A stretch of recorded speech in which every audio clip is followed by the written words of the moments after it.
Chemical reactions and equations, ये chapter class 10 का है जो आज हम पढ़ने वाले हैं। हमने इसके पहले भी वीडियोस में इसके बारे में बात कर रखी है और आज हम उसी के आगे ये चैप्टर कंटिन्यू करने वाले हैं। So guys, welcome to Study Medha Academy and आप अपनी कॉपीज नोटबुक सब लेके आ जाइए और इस चैप्टर में मैं आपको जो भी समझाने वाली हूँ वो सब कुछ नोट करते जाइए। ये चैप्टर बहुत ही इम्पोर्टेंट चैप्टर है और आज से हम इसमें जो इम्पोर्टेंट टॉपिक्स है वो डिस्कस करने वाले हैं। इसके पहले हमने अभी तक के जो भी पढ़ा वो सब कुछ बेसिक था।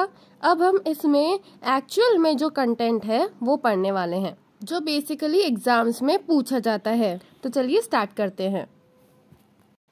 तो यहाँ पे जो हमें इम्पोर्टेंट रिएक्शंस पढ़नी है वो है combination reaction, decomposition reaction, displacement reaction, double displacement reaction, oxidation and reduction या फिर रिडॉक्स रिएक्शन।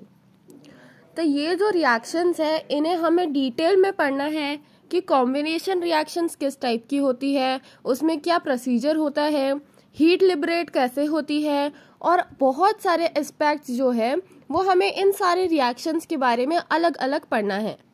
ये सारी टाइप्स ऑफ केमिकल रिएक्शंस है, तो इसीलिए हमें ये हर टाइप की केमिकल रिएक्शन कवर करनी है। और अगर आपको ये नाम देख के डर लग रहा होगा तो डरने की जरूरत बिल्कुल नहीं है।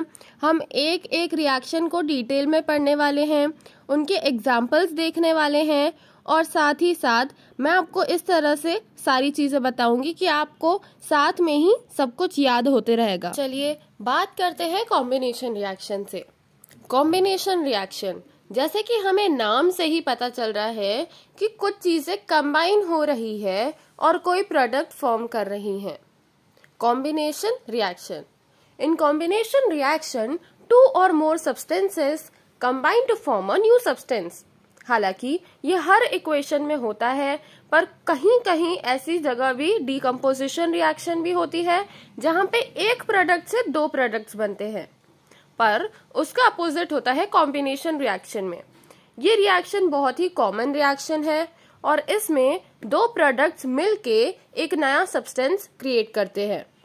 For example, C plus O2 gives CO2, 2H2 plus O2 gives 2H2O। तो ये जो प्रोडक्ट्स हैं ये फॉर्म हो रहे हैं दो रिएक्टेंट्स के मिलने पे, जैसे कि C और O मिलके CO2 बना रहा है, वैसे ही H2 और O2 मिलके H2O बना रहा है। तो ऐसे और भी कई रिएक्शंस होंगे जिनमें दो या दो से ज्यादा रिएक्टेंट्स मिलके एक ही प्रोडक्ट फॉर्म कर रहे होंगे। इन रिएक्शंस को हम बोलते हैं कॉम्बिनेशन रिएक्शंस। अब हम देखते हैं कि डिकम्पोजिशन रिएक्शन क्या होती है। In a decomposition reaction, a single compound breaks down to produce two or more similar substances. The decomposition reaction takes place when energy is supplied in the form of heat, electricity or light. मतलब decomposition reaction एक ऐसी reaction है जहाँ पे सिर्फ एक ही single reactant बहुत सारे प्रोडक्ट्स में बाइफिकेट हो जाता है या ब्रेक डाउन हो जाता है और ये रिएक्शन जो है वो कॉम्बिनेशन रिएक्शन की जस्ट अपोजिट रिएक्शन मानी जाती है। और ये क्वेश्चन एग्जाम्स में भी पूछा जाता है कि कॉम्बिनेशन रिएक्शन को हम डिकम्पोजिशन रिएक्शन का अपोजिट क्यों बोलते हैं। तो हमको ये आंसर में यही लिखना है कि कॉम्बिनेशन रिएक्शन में क्या होता है, दो रिएक्टेंट्स मिलके एक सिंगल प्रोडक्ट फॉर्म करते हैं और वहीं डिकम्पोजिशन रिएक्शन में उसका जस्ट उल्टा होता है। एक सिंगल रिएक्टेंट जो है वो दो प्रोडक्ट्स में बाइफिकेट हो जाता है, डिकम्पोज हो जाता है। और डिकम्पोजिशन रिएक्शन के तीन फॉर्म्स होते हैं। एक होता है हीट के कारण डिकम्पोजिशन, दूसरा होता है इलेक्ट्रिसिटी के कारण डिकम्पोजिशन और तीसरा होता है लाइट के कारण डिकम्पोजिशन। मतलब जब भी ये तीन टाइप की एनर्जीज हम किसी सब्सटेंस को प्रोवाइड करते हैं तो वो दो प्रोडक्ट्स में बाइफिकेट हो जाता है या ब्रेक डाउन हो जाता है और उसी को हम बोलते हैं डीकम्पोजिशन रिएक्शन। और ये डीकम्पोजिशन रिएक्शन इन 3 सब्सटेंसेस या एनर्जीज के कारण हो सकती है, हीट, इलेक्ट्रिसिटी और लाइट। अब हम देखते हैं कि इलेक्ट्रिसिटी की मदद से डीकम्पोजिशन रिएक्शन कैसे हो सकती है। तो जैसे सबसे पहले टर्म आई है हमारे सामने इलेक्ट्रोलिसिस, मतलब जब भी इलेक्ट्रिक करंट के कारण कोई सब्सटेंस डीकम्पोज होता है तो उसको हम इलेक्ट्रोलिसिस भी बोल सकते हैं। When a substance is decomposed by passing electric current, the process is called electrolysis। मतलब जब भी किसी चीज का डीकम्पोजिशन होता है इलेक्ट्रिक करंट पास करने के थ्रू, तो हम उस प्रोसेस को, उस फिनोमेना को बोलते हैं इलेक्ट्रोलिसिस। फॉर एग्जाम्पल, जैसे यहाँ पे एक डायग्राम बना हुआ है, इलेक्ट्रोलिसिस में क्या होता है, एक एनोड होता है और एक कैथोड होता है। हमेशा कैथोड नेगेटिवली चार्ज होता है और एनोड पॉजिटिवली चार्ज होता है। और फिर जो पानी वहाँ पे बीकर में रखा होता है उसमें हम करंट पास कराते हैं।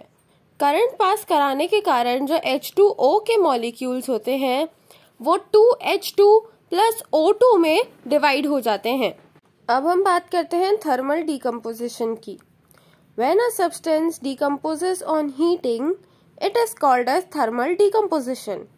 मतलब जैसे अभी हमने बात करी थी कि डीकम्पोजिशन रिएक्शन थर्मल एनर्जी के कारण भी हो सकता है, तो जब भी हीट एनर्जी के कारण कोई डीकम्पोजिशन होता है तब हम उसको बोलते हैं थर्मल डीकम्पोजिशन। फॉर एग्जाम्पल, अगर हम CaCO3 के मॉलिक्यूल को हीट प्रोवाइड करते हैं तो वो बाइफरकेट हो जाता है CaO और CO2 में। मतलब जो कैल्शियम कार्बोनेट होता है वो कैल्शियम ऑक्साइड और कार्बन डाइऑक्साइड में बाइफरकेट हो जाता है, डिवाइड हो जाता है या डीकम्पोज हो जाता है। अब हम बात करते हैं फोटोकेमिकल डीकम्पोजिशन की। When a substance is decomposed in the presence of sunlight, it is called as a photochemical decomposition। मतलब जैसे अभी तक के हमने ये पढ़ा कि हीट एनर्जी के कारण जो डीकम्पोजिशन होता है उसे हम बोलते हैं थर्मल डीकम्पोजिशन। जो डीकम्पोजिशन होता है with the help of electricity उसे हम बोलते हैं इलेक्ट्रोकेमिकल डीकम्पोजिशन या फिर इलेक्ट्रोलिसिस। और अब हम पढ़ रहे हैं कि जो लाइट के कारण डीकम्पोजिशन होता है उसे हम बोलते हैं फोटोकेमिकल डीकम्पोजिशन। फॉर एग्जाम्पल, जैसे कि AgBr है या सिल्वर ब्रोमाइड जिसे हम बोलते हैं, अगर हम उस पे सनलाइट की रेस इंट्रोड्यूस करवाते हैं तो वो Ag और Br में डिवाइड हो जाता है या डीकम्पोज हो जाता है। ऐसे ही जैसे कि थर्मल डीकम्पोजिशन में हीट एनर्जी के कारण कुछ चीजें बाइफरकेट हो जाती है या फिर जैसे इलेक्ट्रोलिसिस में पानी डीकम्पोज हो जाता है, वैसे ही सनलाइट की प्रेजेंस में AgBr भी डिवाइड हो जाता है या डीकम्पोज हो जाता है।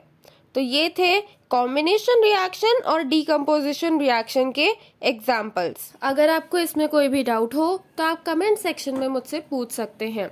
और अगर आपको ये वीडियो पसंद आई हो तो हमारे चैनल को सब्सक्राइब करना, वीडियो को लाइक शेयर करना और कमेंट भी ज़रूर कर सकते हैं। Thank you so much for watching this video till the end.